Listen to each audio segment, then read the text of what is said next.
이스라엘의 일이라는 제목으로 에스라 우리 10장 16절에서 44절 말씀 함께 살펴보도록 하겠습니다. 네, 말씀 교독하도록 하겠습니다. 사로잡혔던 자들의 자손이 그대로 한지라 제사장 에스라가 그 종족을 따라 각각 지명된 족장들 몇 사람을 선임하고 열째 달 초하루에 앉아 그 일을 조사하여 첫째 달 소아월에 이르러 이방 여인을 아내로 맞이한 자의 일 조사하기를 마치니라. 제사장의 무리 중에 이방 여인을 아내로 맞이한 자는 예수와 자손 중 요사닥의 아들과 그의 형제 마아세야와 엘리에셀과 야립과 그달랴라. 그들이 다 손을 잡아 맹세하여 그들의 아내를 내보내기로 하고 또 그 죄로 말미암아 순양 한 마리를 속건제로 드렸으며 또 인멜 자손 중에서는 하나니와 스바다요 하림 자손 중에서는 마아세야 엘리야와 스마야와 여이엘과 우시야요 바사울 자손 중에서는 엘요에네와 마아세야와 이스마엘과 느다넬과 요사밧과 엘라사였더라. 레이 사람 중에서는 요사박과 시므이와 글라야라는 글리다와 브다이아와 유다와 엘리에셀이었더라. 노래하는 자 중에서는 엘리야시비요 문지기 중에서는 살룸과 델렘과 우리였더라. 이스라엘 중에서는 바로스 자손 중에서는 라미아와 이스야와 말기야와 미야민과 엘르아살과 말기야와 브나야요. 엘람 자손 중에서는 마따냐와 스가랴와 여히엘과 압디와 여레목과 엘리야요. 삿두 자손 중에서는 엘료에네와 엘리아십과 마따냐와 여레목과 사박과 아시사요. 베베 자손 중에서는 요호하난과 하나냐와 삽베와 아들레요. 바니 자손 중에서는 물슬람과 말룩과 아다야와 야숫과 스알과 여레못이요. 바한 모압 자손 중에서는 안나와 글랄과 브나야와 마아세야와 마따냐와 부살렐과 빈누이와 문하세요. 하림 자손 중에서는 엘리에셀과 이스야와 말기야와 스마야와 시몬과 베냐민과 말룩과 스마랴요. 하숨 자손 중에서는 마뜨네와 마따따와 사박과 엘벨렉과 여레메와 문하스와 시므이요. 바니 자손 중에서는 마아데와 아무람과 우엘과 브나야와 베드야와 글루이와 와냐와 브레목과 에리아십과 마따냐와 마뜨네와 야수와 바니와 빈누이와 시므이와 셀레메와 나단과 아다야와 막나드베와 사세와 사레와 아사렐과 셀레메와 스마랴와 살룸과 아마랴요 요셉이요. 느보자 중에서는 여이엘과 마띠디아의 삽과 스비네와 입도와 유엘과 브나야더라. 함께 읽겠습니다. 이상은 모두 이방 여인을 아내로 맞이한 자라. 그 중에는 자녀를 낳은 여인도 있었더라. 아멘.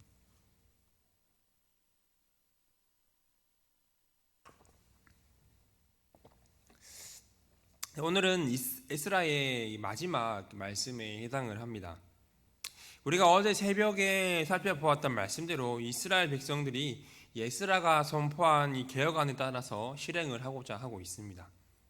아홉째 달 20일에 자신들의 죄 때문에 하나님의 성전 앞 광장에 모였지만 추운 날씨에 비도 오고 또 관련된 사람들도 많았기 때문에 책임자를 세워서 자세히 조사하고자 한 것이죠.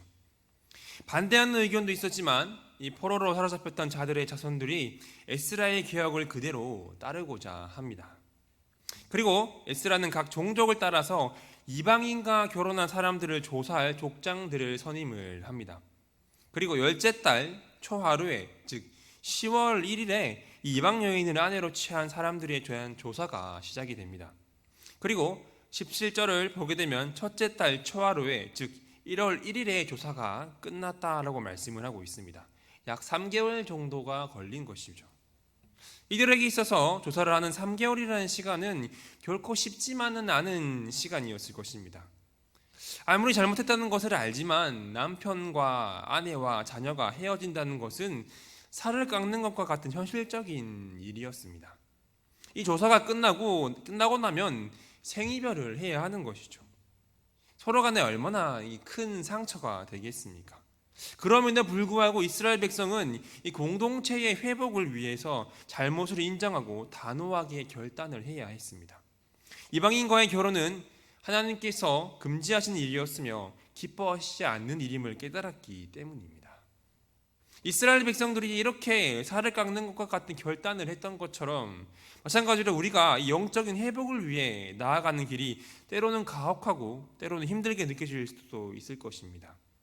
때로는 우리가 향적으로 너무나 사랑하는 것들을 끊어내야 할 수도 있습니다. 그것을 끊어내지 않는다면 계속해서 죄를 지을 수밖에 없기 때문입니다. 이 이스라엘 백성들이 영적인 회복을 위해서 이방인 아내와 이 자녀들을 내보내었던 것처럼 여러분 가운데에 영적인 회복이 필요한 부분이 있다면 주저하지 말고 이 세상적인 것들을 과감히 내어버리시길 바랍니다. 그것이 여러분의 영혼을 살리는 길임을 명심하시기를 바랍니다. 여러분, 우리가 진정으로 하나님 앞에서 살기를 원한다면 우리는 세상과의 혼인관계를 단호하게 끊어내야만 합니다. 우리는 세상과 하나님을 겸하여 섬길 수가 없기 때문입니다. 이 사실을 명심함으로 세상의 것들을 사랑하고 섬기는 것이 있다면 그것을 또 끊어내므로 말미암아 오직 여호와 하나님만을 사랑하고 섬기는 그러한 여러분들이 되시기를 소망을 합니다. 이어서 우리가 18절부터 44절까지의 말씀은 이 이방 여인과 결혼한 사람들의 명단을 다루고 있습니다. 먼저 18절부터 22절까지는 제사장 중에서 이방 여인을 아내로 맞이한 명단입니다. 이 제사장은 하나님의 입장에서는 인간을 대표하는 사람들을 말합니다. 그리고 인간의 입장에서는 하나님과 인간을 연결하는 책임을 맡은 사람들을 말하고 있습니다. 이들은 하나님 앞에서 성소와 제단의 직무를 담당하며 백성들에게 하나님의 율법을 가르치며 백성을 위해서 하나님의 뜻을 묻는 역할을 해왔었습니다. 뿐만 아니라 각종 재판을 판결을 하며 전쟁 중에는 나팔을 불고 언약궤를 메었습니다. 이렇듯 제사장들은 이스라엘 공동체에 있어서 종교적인 부분을 포함한 삶의 모든 부분에서 이 지도자의 역할을 감당하던 사람들이었습니다. 따라서 이러한 제사장들은 인간들에 의해 세워지는 것이 아니라 하나님에 의해서 세워졌습니다. 그렇기 때문에 제사장들은 일반 백성들과는 아주 구별된 특별히 거룩한 삶을 살아가야 했습니다. 게다가 과부나 이혼한 여인, 기생, 이방 여인 등과의 결혼도 엄격히 금지되었습니다. 그러나 에스라 당시의 제사장들은 일반 백성들과 마찬가지로 이방 여인들을 아내로 맞이하는 범죄를 저질렀습니다. 18절에서 43절까지 기록된 이방 여인을 아내로 맞이한 사람들 가운데서 제사장들의 비율이 무려 15%나 해당을 합니다. 이것은 제사장들이 일반 백성들보다도 하나님의 말씀과 언약 준수에 더욱 신실하지 못했음을 잘 보여주고 있습니다. 오히려 백성들의 범죄를 방지해야 하는 제사장들이 죄에 더 깊이 빠졌다는 것은 그 당시의 상황이 얼마나 심각했는지를 우리에게 잘 말해주고 있습니다. 이러한 상황에서 일반 백성들의 영적, 도덕적 그 타락은 당연한 것이 아니었겠습니까? 이렇게 영적으로 타락한 시대 가운데에 하나님께서는 깨어있는 제사장 이 에스라를 포로귀한 공동체에 보내시어 새롭게 개혁된 하나님 중심의 공동체를 만들어가도록 은혜를 베푸셨던 것입니다. 이러한 에스라의 개혁안을 따라서 제사장들이 결단을 합니다. 19절을 보게 되면 제사장들이 다 손을 잡아 맹세하여 그들의 아내를 내보내기로 결단을 합니다. 또한 그 죄로 말미암아 순양 한 마리를 잡아 속건제를 드립니다. 그런데 원래 하나님과의 죄에 있어서는 속죄제를 드려야 하는 것이 맞습니다. 하지만 이들이 드린 제사는 속건제였습니다. 이 속건제는 부지중에 지은 죄, 즉 비고의적인 죄를 사함받기 위해 드리는 제사를 말합니다. 이들이 이렇게 속죄제가 아닌 속건제를 드린 이유는 첫 번째는 이방 여인과 결혼한 죄에 대해서 고의성이 없다라고 보는 것입니다. 그리고 두 번째는 이스라엘 자손들은 오랜 포로 생활로 인해서 율법에 무지했으며 또한 에스라와 같은 율법학자가 없었기 때문에 속건제를 드렸다라고 보고 있습니다. 아무튼 제사장들은 자신들의 죄를 인정하고 또 회개하며 속건제를 드렸으며 이방의 아내들을 내보내기로 결심을 합니다. 지도자층인 제사장들의 이러한 결단은 이 에스라의 개혁에 큰 힘이 되었을 것입니다.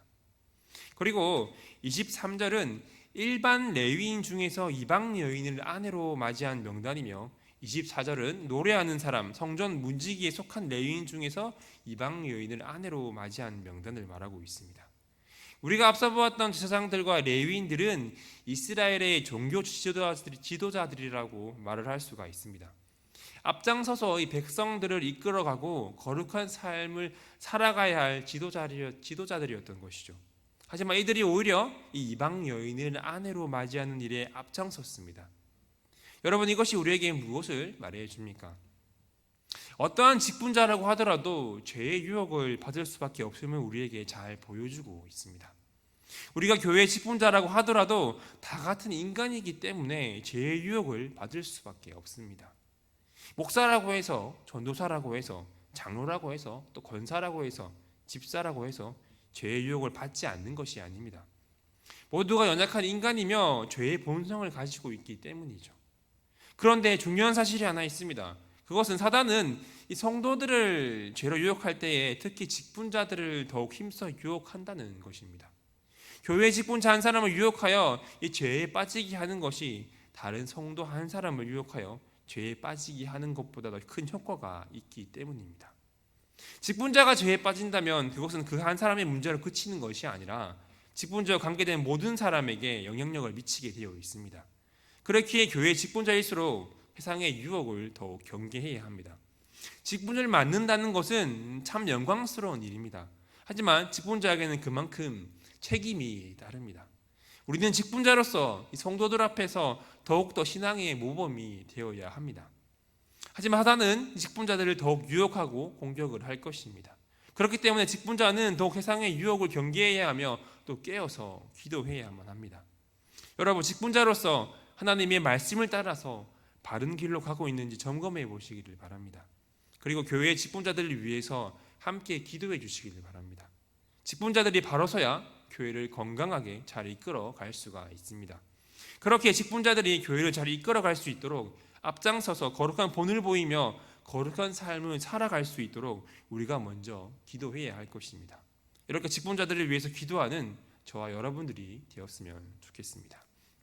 그리고 25절부터 43절까지의 말씀은 이방 여인을 아내로 맞이한 일반 백성들의 그 명단이 가문에 따라서 나열이 되어 있습니다.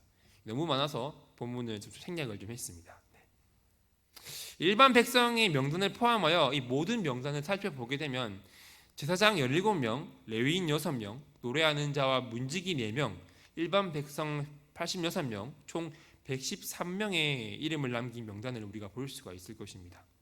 하지만 이 이름들은 이스라엘의 신앙 공동체를 회복하기 위해서 자신들의 그 죄를 회개하고 죄의 길에서 돌이킨 명단이기도 합니다. 이 명단을 통해 볼 때 지도자층인 제사장이 뿐만 아니라 레위인에다가 그리고 평민에 이르기까지 모든 백성들에게 죄악이 만연해 있었음을 우리에게 잘 보여주고 있습니다. 만약 이 같은 영적 도덕적 타락이 방치되었다면 이스라엘 백성들의 멸망은 필연적일 수밖에 없었을 것입니다. 그러나 하나님께서는 이스라엘 백성들을 멸망의 길로 가게 하지 않으셨습니다. 에스라를 통하여서 백성들을 멸망의 길에서 나오도록 하신 것입니다. 이제 백성들이 해야 할 일은 그들의 회개가 참된 것이 되도록 그렇게 하기 위해서 이방 여인들을 추방하는 것이었습니다. 물론 지금까지 함께 살면서 자녀까지 낳았던 이 아내를 내보내는 일은 인간적으로 보았을 때는 매우 가슴 아픈 일일 수밖에 없었습니다. 그러나 그 당시의 모든 상황으로 보아서 이 이방 여인을 내보내는 것이 최선의 선택이었습니다. 당시 이스라엘 백성들은 지역적으로 함께 살던 이방인들의 그 끊임없는 문화적이고 종교적인 유혹을 받고 있었기 때문입니다. 잘못했다가는 이스라엘 공동체가 이 문화적, 종교적으로 이 이방 문화에 잡아먹힐 뻔하였기 때문이죠. 그 당시 이스라엘은 인구도 적었습니다. 그런데 이방인들은 인구도 많고 또 이스라엘 백성들과 경제적인 교류도 계속하고 있었습니다. 이러한 상황이기 때문에 이방인 아내를 내보내는 단호한 조치는 어쩔 수 없는 조치였습니다. 이스라엘 백성들은 자신들을 문화적, 종교적으로 오염시키는 원인들을 철저히 제거함으로써 자신들의 그 신앙적인 순수성을 지켜나가야만 했던 것입니다. 이스라엘의 이러한 철저하고 이 분명한 태도 때문에 이스라엘은 신앙적 순수성을 유지하고 더 나아가서 여호와 중심의 신앙국가로 발전할 수가 있게 될 것입니다. 이스라엘이 회개하며 돌이키지 않았더라면 이스라엘 백성들은 신앙적 순수성과 하나님 중심의 그 신앙을 보존하지 못했을 것입니다. 그로 인해서 이스라엘이 하나님의 진노의 심판을 받을 것은 뻔한 일이었습니다. 그렇기 때문에 살을 도려내는 고통 속에서도 이스라엘은 개혁을 단행할 수밖에 없었습니다. 이처럼 우리는 인생을 살다 보면 우리의 인간의 전과 하나님의 말씀 사이에서 결단을 내려야 할 때가 있습니다. 이러할 때 우리는 인간의 정에 이끌려서 하나님의 말씀을 거슬러서는 안 됩니다. 우리 그리스도인에게 있어서 보다 더 중요한 것은 세상적이고 개인적인 인간의 정이 아니라 먼저 하나님의 나라와 그의 의를 구하는 일임을 기억하시길 바랍니다. 인간적인 정 때문에 하나님이 그 말씀에 불순종하는 것은 자신뿐만이 아니라 상대방의 생명까지도 잃게 하는 일임을 명심하시길 바랍니다. 여러분, 우리는 이 땅을 살아가면서 신앙생활을 하다 보면 살을 도려내는 것과 같은 결단을 내려야 하는 경우를 만날 수가 있습니다. 이러할 때에 비록 고통스럽더라도 망설이지 말고 결단하시길 바랍니다. 우리가 때로는 하나님의 백성으로서 거룩한 삶을 살아가기 위해서는 이러한 인간적이고도 해석적인 것을 끊어내는 결단이 필요할 때가 있습니다. 우리를 하나님의 말씀으로부터 멀어지게 하는 것이 있다면 그것이 고통스럽더라도 단호하게 끊어내는 여러분이 되시기를 바랍니다. 과감히 결단함으로 이 세상 속에서 거룩함을 드러내는 하나님의 나라의 백성들이 되시기를 바랍니다. 또한 우리가 이 명단을 보게 되면 마지막 때에 우리의 이름이 기록되어야 하는 하나님의 생명책을 떠오르게 합니다. 마지막 심판의 때에 우리의 이름이 반드시 기록되어야 하는 책은 하나님의 생명책입니다. 생명책에는 그리스도로 말미암아 죄사함을 받고 의롭다함을 입은 성도의 이름이 기록이 되어 있습니다. 생명책에 기록된 자는 영원한 하나님 나라에 들어가게 됩니다. 하지만 생명책에 기록되지 못한 사람은 저 영원한 지옥에 던져지게 됩니다. 에스라 시대의 이방 여인과 그 자녀들이 예루살렘에서 쫓겨났듯이 예수님을 믿지 않고 회개하지 않은 사람들은 하나님의 나라에서 쫓겨나게 될 것입니다. 그렇게 우리 그리스도인들은 하나님의 거룩한 백성으로서 하나님의 말씀을 따라 살아감으로써 하나님의 그 생명책에 기록되어져야만 합니다. 여러분, 우리가 성경을 읽다가 보면 이 수많은 사람들의 이름이 나옵니다. 그 이름 중 별 의미를 갖지 않는 이름이 대다수이기도 하지만 그 중에서도 하나님께 칭찬을 받는 생명책에 기록될 이름이 있는 반면에 수치스럽고 부끄러운 이름도 있습니다. 아브라함, 다윗, 모세, 예수님의 제자들, 사도 바울과 같은 이름은 하나님께 칭찬받을 생명책에 기록된 이름이라고 우리는 말을 할 수가 있을 것입니다. 반면에 이스라엘을 죄악으로 이끌었던 왕들의 이름과 가룟 유다와 빌라도와 같은 이름은 수치스럽고 부끄러운 이름이라고 우리가 말을 할 수가 있을 것입니다. 이렇게 똑같이 성경에 그 이름이 기록되어 있는데 누군가는 칭찬받는 이름이며 누군가는 수치스러운 이름입니다. 왜 이렇게 차이가 나는 것일까요? 그 기준은 이들이 하나님에 대하여 어떠한 태도를 가지고 있었느냐라는 것입니다. 하나님을 경외하고 그 말씀에 순종한 사람들은 칭찬받는 이름으로 성경에 기록되어 지금까지 우리에게 전해지고 있습니다. 하지만 하나님을 경외하지 않고 하나님의 말씀에 불순종한 사람들은 지금까지 수치스러운 이름으로 성경에 기록되어 우리에게 전해지고 있습니다. 그렇다면 여러분, 우리는 어떠한 이름으로 기록이 되어야 하겠습니까? 하나님을 경외하고 하나님의 말씀에 순종하는 그 사람의 이름만이 칭찬받는 이름으로 기억된다는 사실을 명심하시기를 바랍니다. 세상의 기준으로는 별거 없어 보일지라도 하나님을 경외하며 하나님의 말씀에 순종하는 사람의 이름은 하나님에게나 믿는 사람들에게나 칭찬받는 이름으로 기억이 될 것입니다. 하지만 세상적으로 아무리 훌륭한 사람이라고 할지라도 하나님을 경외하지 않고 하나님의 말씀에 불순종하는 사람의 이름은 수치스러운 이름으로 기억이 될 것입니다. 그러므로 여러분, 이왕 이 땅을 살아간다면 하나님을 경외하고 하나님의 말씀에 순종함으로 하나님께 칭찬받는 이름들이 되시기를 바랍니다. 수치스러운 이름이 아니라 이 세상에서는 하나님의 나라에서 영원히 기억되어지는 하나님의 생명책에 기록되는 그러한 이름이 되는 저와 여러분이 되었으면 좋겠습니다. 말씀을 정리하겠습니다. 에스라가 이스라엘 백성들 중에 썩은 살을 도려내는 작업을 시작을 합니다. 그것은 온 이스라엘 사람들을 3개월 동안 재판하여 이방 여인과 결혼한 사람들을 골라내어서 그들의 아내와 자녀들을 추방하는 일이었습니다. 이것은 대단히 어려운 일입니다. 하지만 이들은 살을 도려내는 아픔을 견디면서 민족 정화 작업을 끝을 내고 있습니다. 이것은 민족의 생존과 하나님의 영광을 위해서는 꼭 필요한 것이었기 때문입니다. 이렇듯 에스라가 이스라엘에 귀환한 목적은 이스라엘 공동체가 잃고 있던 그런 환부를 과감하게 도려내는 데 있었습니다. 그렇게 에스라의 개혁이 인간의 눈으로 판단했을 때는 지나치게 무자비하게 보일 수도 있었습니다. 하지만 꼭 필요한 행위였음을 우리는 기억을 해야 합니다. 왜냐하면 하나님께서 원하시는 것은 이 이스라엘 백성들이 거룩성을 유지하여 하나님을 닮아서 이 거룩한 성품이 백성들의 삶을 통하여서 이웃과 세상 사람들에게 보여주는 것이었기 때문입니다. 마찬가지로 우리 스스로가 자신의 죄를 잘라내는 것은 쉬운 일이 아닐 수도 있습니다. 세상적인 사랑에 또 인간적인 정에 망설여질 때가 있을 것입니다. 그러나 우리는 과감히 그 살을 덜어내는 결단을 할 수 있어야만 합니다. 우리 안에 죄가 있다면 철저하게 회개함으로 그 죄를 덜어내시기를 바랍니다. 죄를 덜어내는 사람에게만 희망이 있음을 기억하시기 바랍니다. 작은 죄라도 회개하고 작은 환부라도 덜어내는 그런 결단을 통해서 분명한 신앙인의 삶을 살아가는 여러분들이 되시기를 바랍니다. 이렇게 철저하게 회개함으로 신앙적인 순수성과 거룩성을 가지고 이 땅을 살아가는 여러분들이 되었으면 좋겠습니다. 이렇게 살아감으로 하나님께 칭찬받는 이름이 될 뿐만이 아니라 하나님이 그 놀라운 생명책에 그 이름을 올리는 저와 여러분들이 되시기를 소망을 합니다. 기도하도록 하겠습니다. 기도하겠습니다. 하나님, 오늘 말씀을 통하여 자신이 사랑하는 가족을 잘라내는 그 아픔을 견디면서까지 회개하고자 하는 이스라엘 백성들의 모습을 우리가 함께 바라보게 됩니다. 아니, 우리 또한 죄의 문제에 있어서 세상적인 것과 인간적인 정에 망설이지 않게 하시고 먼저 하나님의 나라와 그 의를 구하는 우리 모두가 되게 하여 주시옵소서. 또한 죄의 문제에 있어서 작은 죄라도 철저하게 우리가 회개하게 하시고 살을 덜어내어서라도 그 죄를 잘라낼 수 있는 주님의 백성들이 되게 하여 주옵소서. 또한 우리가 직분자들을 위해서 기도하기를 원하오니 이 직분자들이 교회를 잘 이끌어가게 하시고 하나님의 말씀 앞에서 순종하며 거룩한 삶을 살아가게 하여 주시옵소서. 하나님, 우리 이름이 하나님께 칭찬받는 이름, 생명책에 기록되는 이름이 되기를 원합니다. 오직 하나님을 경외하게 하시고 하나님의 말씀에 순종함으로 말미암아 우리의 신앙적 성숙성과 그 거룩함을 가지고 이 땅을 살아가는 주님의 자녀들이 되게 하여 주시옵소서. 예수 그리스도의 이름으로 기도드리옵나이다. 아멘.